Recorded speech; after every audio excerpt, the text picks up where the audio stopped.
Hello everyone and welcome to Cinderful Gaming. I hope you're all doing well, I hope you're all staying safe, and most of all, I hope you're all fighting that war against the grey. Today's video we're going to talk getting started with Warhammer Age of Sigmar 3rd edition, and today we're going to take a look at the Nighthaunt and we're going to talk the Grieving Legion. The Grieving Legion is one of the many different sub-factions available to the Nighthaunt, and in this video we'll talk about exactly what a Grieving Legion army does for us in Nighthaunt. We'll then take a look at some units we should pick up first to start our Grieving Legion army, and then take a look at some other units we can pick up later to expand upon those initial purchases. Finally, finishing off the video with a nice little sample army list for you to use as some inspiration for creating your own Nighthaunt Grieving Legion army list.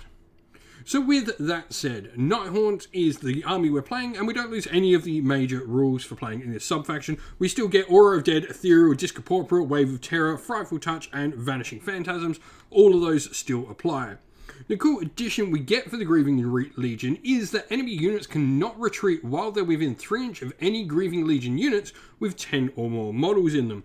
This is pretty cool. Now, this does mean that the army needs to take larger units, because you can potentially be at a point where you lose your sub-faction ability if you've got no units with 10 or more models on the table. This means keeping them alive, being able to heal them, are very important things to have to do throughout this faction.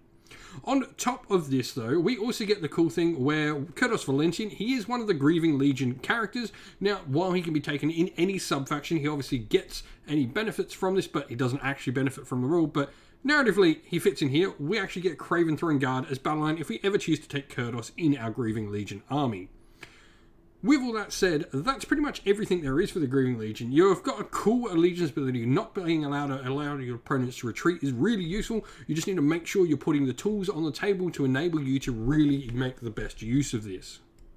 And so, to get us started, there is probably another character in the list next that you could certainly start with as well, but I like the Ghast Crusader as a place to start. First of all, he puts out a really cool aura around him, which I think is really useful for keeping our large blobs of troops we're going to want in this sub-faction alive.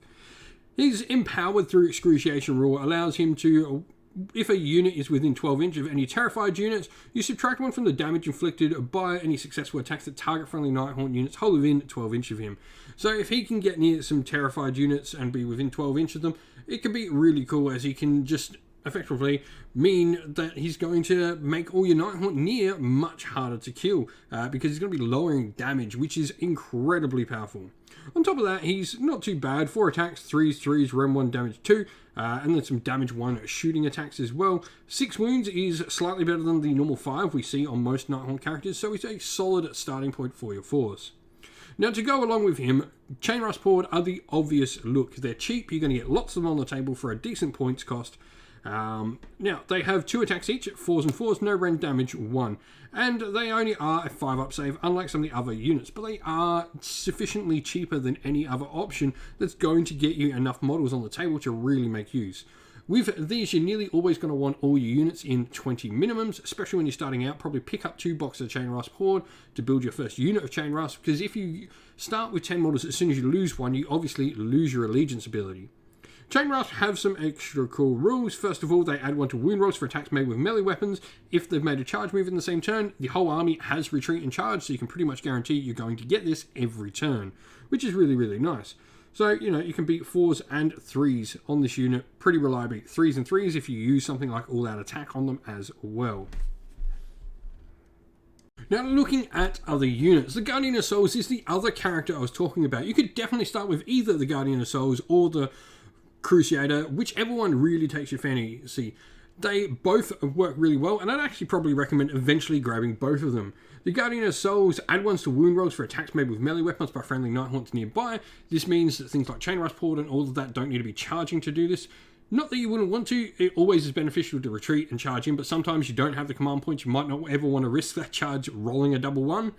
You never know, it could be really useful. Where it comes in is this Spell Spectral Lure, allows you to pick a friendly Nighthaunt summonable unit, hold within range, invisible to the unit, and you can heal d6 wounds to that model.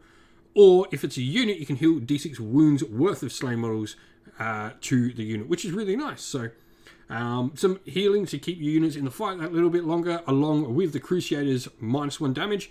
Really nice combination. We then have Ghast Reapers. Ghast Reapers are another one of the cool options we're going to get available to us in Nighthaunt, and they're another battle line option as well, which I really, really like. The thing with Ghast Reapers is they are more expensive than your Chain Rasp Horde. They're going to cost an extra 50 points per 10, but you are going to get some better stats for it. You're going to get a 4-up save rather than that 5-up, and you're going to have some pretty decent attacks in combat with a 2-inch range, 2 attacks, 4s, 3s, round 1, damage 1, and their champion has a D3 damage weapon as well, which is really nice. You also add one to the attacks characteristic of their slasher scythes if they've got 5 more models in the unit they're choosing to target. So some pretty nice options here as an alternate option to play around with your Nighthaunt. Ghast Reapers certainly are much harder to shift sort of block, but like I said, they're going to cost for 20 models, they're going to cost 100 points more than your Chain Rasp Horde. Now we should mention that there is Kurtos Valentin as well. He is a Grieving Legion character, and a lot of the characters actually are from Grieving Legion. Reichner the Grim Hailer and Ulrich the Drowner are both from there as well, and they're all a bunch of different named characters we can add into the force, all providing some decent things. Reichner the Grim Hailer is a wizard, Kurtos is fighting, and Ulrich is a little bit of utility. He's got a cool teleport on him. Kurtos can put out some decent damage and steal command points, and Reichner can snuff out people's candle lights. Now, besides that, Hex Race, I think, go really nicely. The fact your opponent can't retreat actually works really nicely with how the Hex Race like to function. Hex Race have this cool rule where they potentially can choose to run over enemy units and do some mortal wounds to them. So you've got, at the start of the movement phase, you can say this unit will perform a phantasmal advance. If you do so, you double the unit's move characteristic until the end of the phase, but this unit cannot charge in the same turn. And then, if this unit makes a charge move, you can pick an enemy unit within 1 inch of this unit and roll a dice. On a 2+, the enemy unit suffers D3 mortal wounds. What's really cool about this, first of all, you've got really good movement, but what this allows you to do is pin enemy units in place with your other units to enable you to get the Spectral Hunter's rule to continuously charge and do some mortal wounds, which is really nice. So you're going to be able to get some mortal wounds coming out of those Hex Race by charging, pinning them in place with your large units, and then pin your Hex Race on the flank to do mortal wounds to them. A really nice little combination of troops. And so here we have our sample army list. We're a perfect 1,000 points, so there is no triumph in the list that we've got. We're playing in the Grieving Legion, Shyish, and Hold the Line, I think, is the right strategy for this. Everything that we've chosen for troops-wise is battle line. We've got a 30-odd wounds in battle line, which is really, really nice. Actually, quite a bit more than that. It's 50 wounds in battle line, sorry. Now, we've gone for a Guardian of Souls to be our general. It's got the command trait Cloaked in Shadow, which I just think is absolutely amazing. You can only ever be targeted by melee or shooting attacks once per phase. We've then got the artifact Beacon of Nagashiza, which is just a once per use artifact for returning a model to every single unit you have. I like this. Or it's not going to come up every now and again, but it could potentially be the difference between you getting enough models back and to a unit to stop your opponent being able to retreat or not. If you can just survive that one extra turn to stop your opponent moving, you know, you might only roll a 1 and you need 2 on your healing spell from the Guardian of Souls. Being able to add that extra 1 from a Beacon and Nagashiza, I think, is really important. Shade Mist is just a really solid spell. Nighthaunt have a really good spell lore. Shade Mist is going to allow you to pick one of your units and make that unit -1 to wound. And then we've got the Kurtos Crusader, which, of course, when you combine that with Shade Mist, makes a really nice combo of -1 to wound, -1 damage, is awesome. We then have a unit of 20 Chain Rasp Horde, a unit of 20 Ghast Reapers, and 5 Hex Wraiths as our battle line for the army. Pretty simple. We're going to have those 2 big blobs pinning things in place. The Hex Wraiths are just going to be a nice little utility unit for the army. And then we're going to use them also for the ability to potentially take objectives with a nice double move. Everything's wrapped up in a battle regiment. Nighthaunt really like being 1-drop. The fact that you've got Vanishing Phantasms means you can still double fake out and do a whole bunch of fake deployments and stuff like that, which is really, really cool.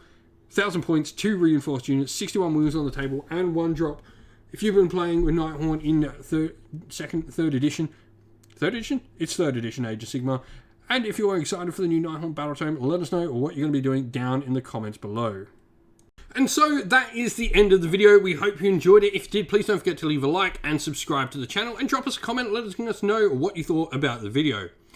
If you'd like to come chat more with me and other members of our fine little community here at Sinful Gaming, you can come and join our Discord server, which is linked down in the video's description. Lastly, if you'd like to help support the channel, you can do so either by supporting us on Patreon or YouTube members, both of which are linked down in the video's description, or you can indeed go grab some merch on our Ko-fi store. We've got some cool Sinful Gaming dice, which you'll see used on the channel, down for sale in there. Lastly, as a special thanks to everyone who supports on Patreon and YouTube members, we'd like to give you all a shout out on every video we do that you support. So a thank you to our Patreons, Christian Weir, James, Soren, Greenskins Gaming, AJC, Kenny Lowe, Alderin Shot First, Andrew Bowen, Nathan Fee, The Rising Ape, Q Dynamic, Agu, Anthony B, Anton Nielsen, JJ Austrian, Average Wargamer, Domir, Mark Harvey, James Cater, Dynet226, and Derek. And a shout out to our YouTube members, and a massive thank you as well to Green Roots Gaming, Kenton Young, Chris Wallace, Ronya, Villy, Lockloric, The Johnny84, David Ellsworth, Revenar, Wolfric Nick, Broken Chef, Ariana Edwards, Sean Scott, and Pink Nico Fire. Lastly, a massive thanks to Lady Witchfox Art, who does all the amazing artwork for the channel, and to Xmorphic, who has done amazing work in setting up our Discord server and doing amazing work over there. Thank you all for watching once again. Stay safe, everyone. Stay well, and most of all, keep fighting that war against the Grey. Ciao for now.